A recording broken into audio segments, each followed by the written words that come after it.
নমস্কার বন্ধুরা, রিনাস কিচেনে সবাইকে স্বাগত। আজ তোমাদের সাথে শেয়ার করব কোকোনাট আইস বল। সেজন্য এখানে 3 কাপ ডেসিকেটেড কোকোনাট নিয়েছি, আমার কাপের 3 কাপ নিয়েছি। আর এখানে কনডেন্স মিল্ক, খুব অল্প উপকরণে হয়ে যাবে। কনডেন্স মিল্কটা আমি বাড়িতে তৈরি করে নিয়েছি। ডেসিকেটেড কোকোনাটের সাথে কনডেন্স মিল্ক দিয়ে দেব। কনডেন্স মিল্কটা একটু ঘন করেই তৈরি করেছি।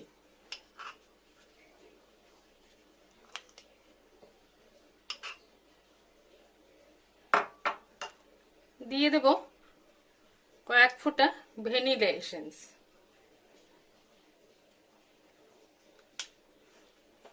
হাত দিয়ে মেখে নেব। আমার প্রয়োজন হলে আরো একটু কনডেন্স মিল্ক দেব।